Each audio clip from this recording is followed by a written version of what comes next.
வணக்கம். நாம் இப்போ எங்கே இருக்கோம்னு பார்த்தீங்கன்னாக்கா, அருள்மிகு தியாகராஜ சுவாமி திருக்கோயில் திருவாரூரில் இருக்கோம்.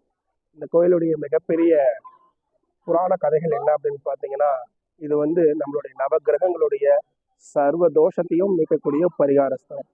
பொதுவாக ஒவ்வொரு சிவன் ஸ்தலங்களும் ஒவ்வொரு நவகிரகங்களுடைய இருக்கக்கூடிய ஒவ்வொரு சுவாமிக்கும் பரிகார தலங்களாக தான் இருக்கும். ஆனால் இந்த ஒரு கோவில் மட்டும் பார்த்தீங்க அப்படின்னாக்கா, அனைத்து தோஷங்களையும் நீக்கக்கூடிய சர்வதோஷ பரிகார ஸ்தலம். இந்த கோயிலில் இன்னொரு சிறப்பு என்ன அப்படின்னு பார்த்தீங்கன்னாக்கா, இன்னொரு மிகப்பெரிய புராண வரலாறு என்னன்னு பார்த்தீங்கன்னா, நவகிரகங்கள் இருக்கக்கூடிய 9 கிரகங்களுக்கும் ஒரு மிகப்பெரிய சோதனை காலம் ஏற்பட்டது.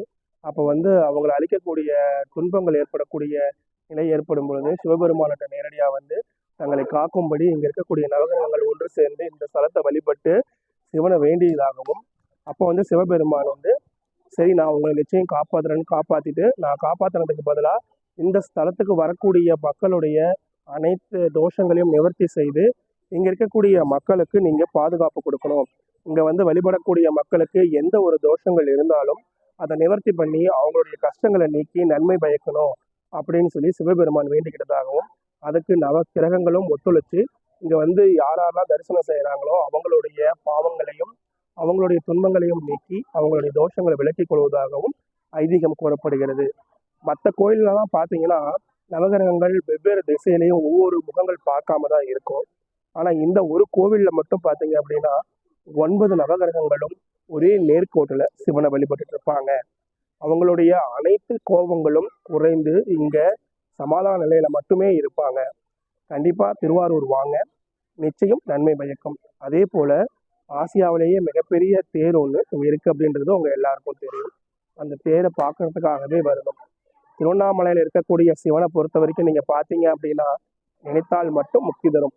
அதே திருவாரூரில் பிறந்தாலே இங்கே நிச்சயம் முக்தி கிடைக்கும் அப்படிங்கிற புராண வரலாறும் உண்டு. அதே மாதிரி திருநள்ளாறுன்னு சொல்லி கேள்விப்பட்டிருப்பீங்க. சனி பகவான் ஸ்தலம். எவ்வளோ கஷ்ட நிவர்த்திகள் இருந்தாலும் அந்த கோயிலுக்கு போயிட்டு வந்தாதான் சனியினுடைய பார்வையிலிருந்து தப்பிக்க முடியும்னு சொல்லுவாங்க. ஆனால் புராணங்கள் என்ன கூறியிருக்குன்னு பார்த்தீங்கன்னா, நீங்கள் திருநள்ளாறே போனாலும் திருவாரூர் நிச்சயம் வந்தே ஆகணும். அப்பொழுதுதான் சனியினுடைய முழு வக்ரமும் குறைந்து உங்களுக்கு நன்மை பயக்கும் அப்படின்னு புராணங்கள்லேயே சொல்லியிருக்காங்க. ஸோ கண்டிப்பாக திருவாரூர் வாங்க. இங்கே இருக்கிற சிவன் உங்களுடைய எல்லா நிவர்த்திகளையும் துன்பங்களையும் நீக்கி நிச்சயம் நன்மை கொடுப்பாரு. அதே போல் பார்த்தீங்கன்னாக்கா, இங்கே ஆரூர தியாக கேஷா